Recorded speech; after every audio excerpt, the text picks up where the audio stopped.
They don't miss that stuff. They rip off everybody every day. Jill, I didn't come here to preach to you. You know the difference between right and wrong. Yeah, everything everyone else does is right and everything I do is wrong. Tell me about it. I think we all go through periods of feeling like that. But if that attitude persists, then we're in real trouble. Soon our consciences are dulled, and we don't feel guilty about anything we do. The only thing I did wrong was get adopted by a mother who was poor. I didn't know you were adopted. Well, now you even have another reason to pity me. My own mother didn't want me, and I got adopted by one who couldn't afford me, and who didn't care.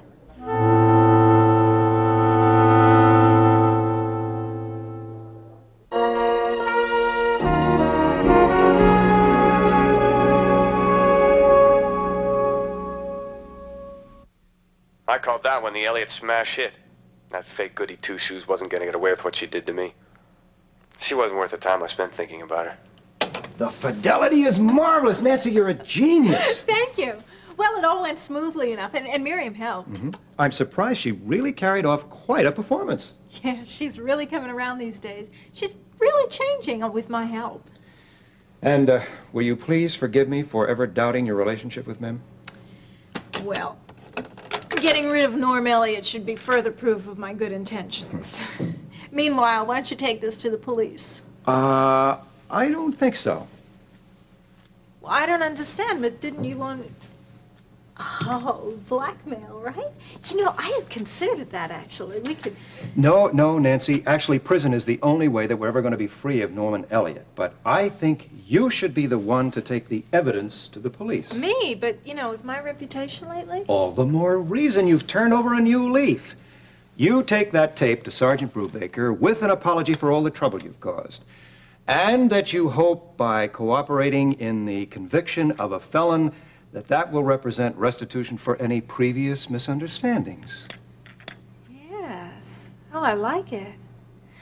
Then, with Laurie being my niece and all, it... But, you know, Brubaker's really sharp. Suppose he asked me why, how would I know that Norm ran them off the road? Simple, tell the truth. Tell him that I suspected Elliott, but because of all the things that were happening, I simply forgot it until we talked about it last night, and then you fill in the rest. By the time I'm done, the good sergeant will be nominating me for Citizen of the Year. Oh, and listen, tell him not to include me officially on the record. Possibly bad for business. I think the tape will be plenty. Wait a minute. Isn't it against the law to purposely entrap somebody in a taped confession? Charles, you underestimate me. I asked Miriam to make sure that she gets Norm to bring up the subject, so he can't plead entrapment, only stupidity. Beauty and brains.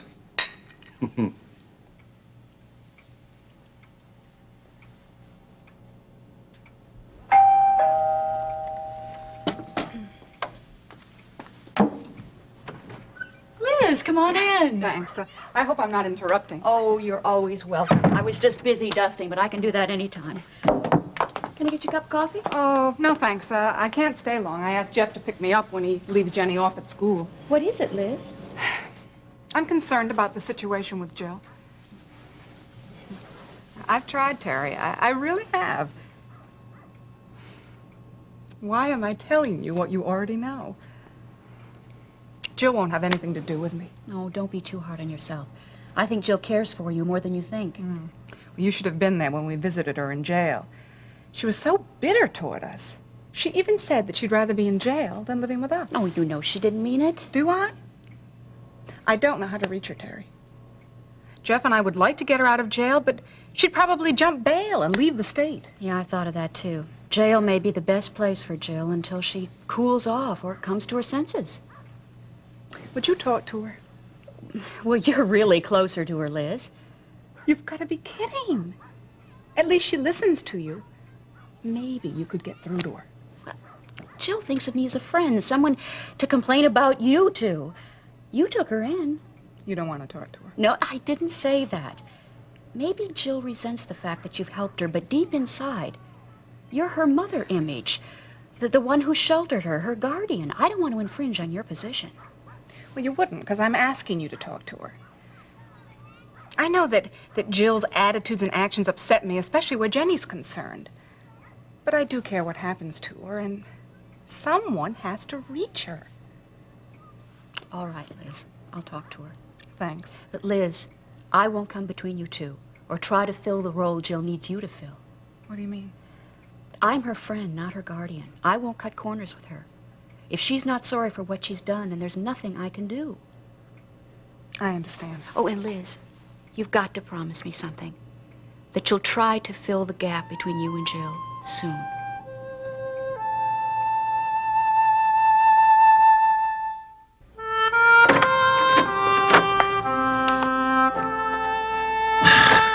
You giving up knocking altogether, Vince? Sorry, son. I'll leave and do it right next time.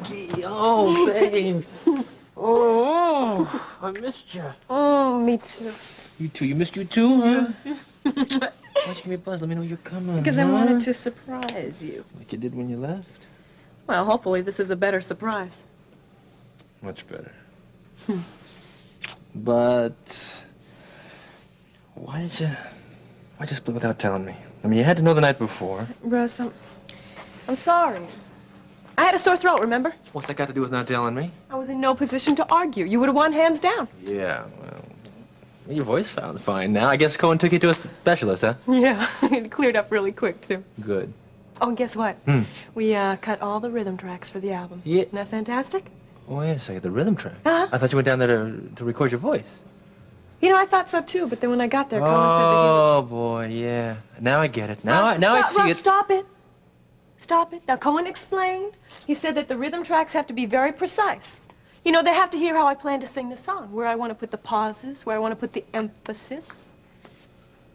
Come here. Come here. Now, come on.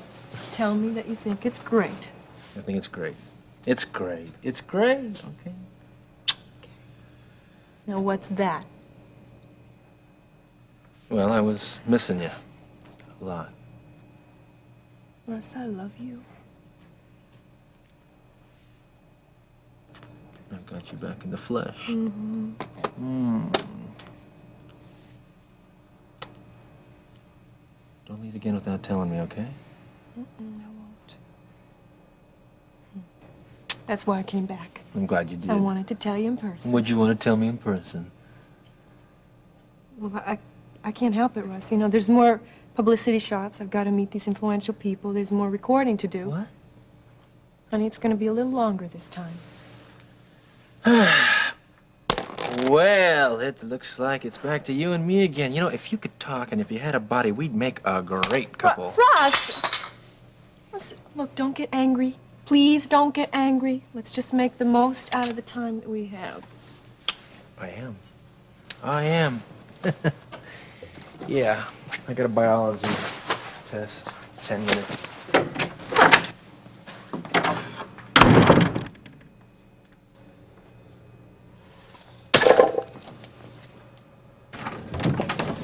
Good morning, Sergeant Brubaker. I hope I'm not disturbing you. No, just some routine paperwork. May I sit down? Yes, of course. I'm here to apologize for the last time I saw you. Your mother's house. Look, I'm sorry about the handcuffs. You just left me no choice. No, I understand. You were just doing your job. I don't know what got into me. I'm really quite ashamed. Oh, I'm sure. Well, I'm here to make restitution to the legal system and to my sister. Oh? Here is positive proof of the perverted human being that tried to kill my niece Lori and her boyfriend several months ago. Attempted murder is a pretty serious accusation, Ms. Lawson. I know, but it's all on the tape. They're positive proof that he did it. Who did what? Norm Elliott. He's a real mental case. You know, he tried to run them off the road, and poor Lori, I mean, she was nearly paralyzed from the waist down. She had to have delicate surgery to be able to walk again. Wait, hold on. Now, when was this accident? Where was the accident? Right here in Kingsley, about 8 months ago. There was a hit-and-run driver investigation, but they never actually found, not until this, that is. You mean the confessions on this tape? Yeah, that's Well, right. if he confessed, then why didn't he turn himself in? Well, he didn't know he was confessing. In fact, he didn't even know it was being taped. Oh. He's just such a bragger, and he was trying to impress Miriam, so... Miriam? Miriam Yeah. Mason, Charles Yeah. Carpenter's daughter, the one that went to Mrs. Davidson about you. Oh, well, that's all behind us now. Actually, I'm living with her. Did you know that? No, I didn't know that. Well, Norman is a real psychopath. Charles suspected he was involved with this accident a long time ago. Well, then how come Charles didn't go to the police with his suspicions? Well, because they were just that, suspicions, and so he didn't really know anything. And besides, he's awfully busy. I mean, the poor guy, he's lost 2 businesses, a case in court. His wife has left him. Okay, His poor daughter. okay, fine. I will listen to the tape. I will check the accident report, and I will get back to you. Great. Just one more question. What's in it for you? Oh, well, there'll be some personal benefits, but the main thing is restitution to the legal system and to my sister.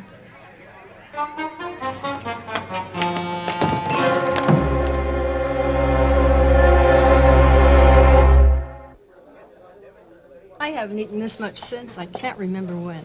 I'll have to diet for a week. No, don't you dare. I like it just the way you are. Why, thank you, Mitch. I didn't know you ever noticed. Well, I'm not much on flattery, but you caught my eye a long while back. Why didn't you ask me to lunch sooner? Well, I was afraid you turned me down, I guess. Nonsense. No, Cora's been passed down for 7 years now. It's kind of hard to believe. You know, you get in kind of a rut. Work to home and home to work. You see a few friends. It's safe. But lonely. I know. You got John. Sergeant John Brubaker. His father would have been proud. How long's your husband been gone? 12 years. Junior had just gotten out of the Air Force. Junior. Don't let John know I called him that. He was named after his father. We called him Junior until he got to high school. Well, Daddy used to call me Sonny. My father used to call me Mildred Jean. Those days seem just like yesterday. I can remember my first day at school so vividly. Me too. I got a whooping for talking in class. Called to be a lawyer, even then. I never thought of it like that. I guess I lost my first case. From a tanned hide to a touch of arthritis. But you know, sometimes I feel just like that boy back there on his first day at school. Mischievous and full of life. Haven't you heard? Grown men are just little boys in disguise. And what about ladies? Little girls sometimes. Funny, I never really feared growing older. Just the bitterness and helplessness so often associated with it. Bitter, helpless? Now, those are just groundless fears, Del. A lady is as kind and vibrant as you are, Millie. Why, Mitch Dunbar, you're a sweet talker from the word go. And if you keep it up, I'll pick up the check. Well, all right. Jenny! Don't play so close to that street! All right, honey, that's better.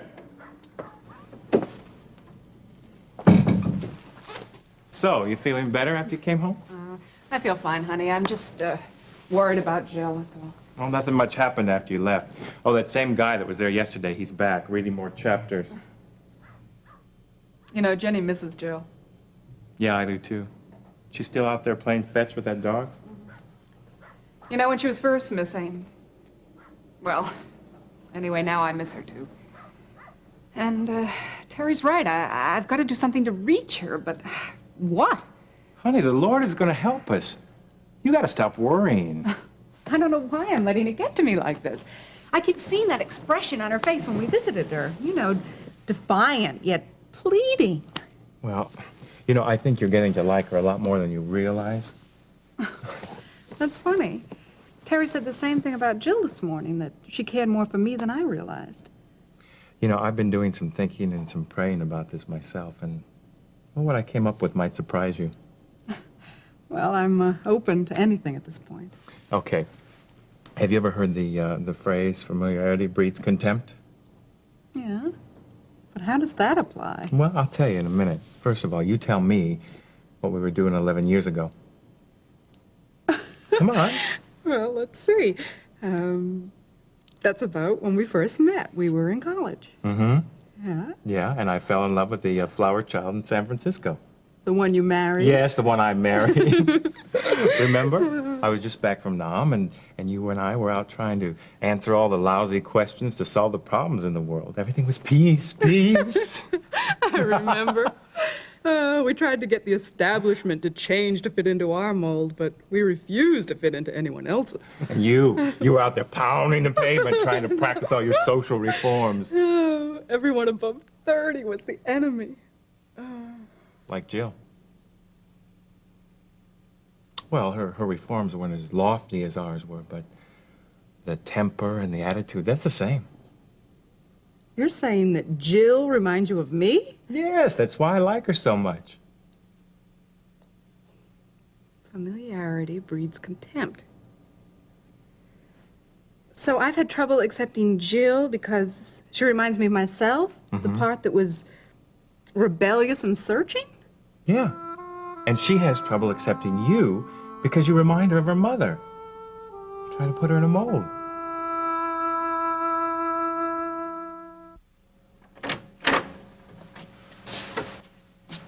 I did it again. I said I'd be more understanding, and I promise I will. I don't like leaving you, but it goes with the territory. Babe. Well, I don't like it either, but we'll just have to work it out. How was your test? I couldn't concentrate. I don't even remember the test. What? I had something else on my mind. Remember what you said earlier about spending the time we have? Russ. Well, if all you can give me is just one night this week, then let's get started early. Come on. I'd love to, but I don't have time, honey. I gotta catch a flight in 2 hours. I'm not even finished packing. 2 hours packing? I thought there was laundry. No, some of the stuff was dirty I wanted to take. I did yours too. It's in the bedroom. Thank you.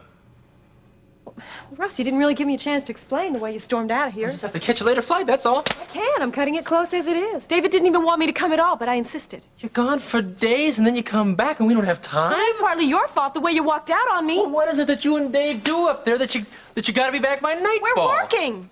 Russ, we're mingling with very influential people. Becky, I'm trying to be understanding about this, but I want you to understand something. When a man gets married, he gets accustomed to certain pleasures. Yeah, well, it's not so easy for me either. Well, you couldn't prove it by me. Publicity, pre-publicity, rehearsals, recordings. What next? Concert tours, European tours? There's no end in sight. Russ, look, honey, as soon as my career kicks off, I'll be able to spend some weekends here at home. Oh, wow. A whole weekend with her. I have something great to look forward to. Russ, you know it was going to be like this for a while. We talked about it. You can come and visit me. It's not going to be that bad. It already is. It already is.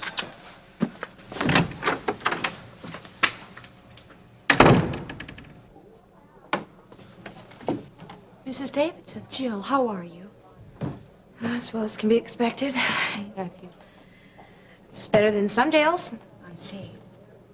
Just been in a few. One time they took a bunch of us from a concert and put us in jail. And I've been detained a few times, though. Do you make a habit of shoplifting? I don't do it for fun, if that's what you mean. I only do it when I need something. You could have asked the Cummings for money, or me. I'm a charity case enough already. I have some self-respect, So you'd rather steal? They never miss the stuff anyway. Stores are always ripping everybody off every day. Jill, I didn't come here to preach to you. You know the difference between right and wrong. Yeah, everyone else is always right, I'm always wrong. Tell me about it. I think we all go through periods of feeling like that. But if that attitude persists, then we're in real trouble. Soon our consciences are dulled. And we don't feel guilty for anything we do. The only thing I did wrong was get adopted by a mother who couldn't afford me. I didn't know you were adopted. Now you can pity me even more. I wasn't wanted by my real mother, and the one that got me couldn't afford me. And didn't care. Sounds like you feel sorry enough for yourself. Just what do you want? I'm here because I care. The Cummings care, but not enough to get me out of here. In your present frame of mind, you'd probably jump bail. You got that right. Jill, Is this what you want to do with your life? Look, apologize to the store manager for what you did. Maybe he'll drop the charges. I don't want to apologize. I'm not sorry. Were you planning to impress Peter with the cosmetics you took? Don't believe everything you hear. Jill, the Cummings, Jenny, Peter, and I care about you. But you've got to care about yourself. Your respect for other people's property reflects your own self-respect. Now consider an apology and come back to us.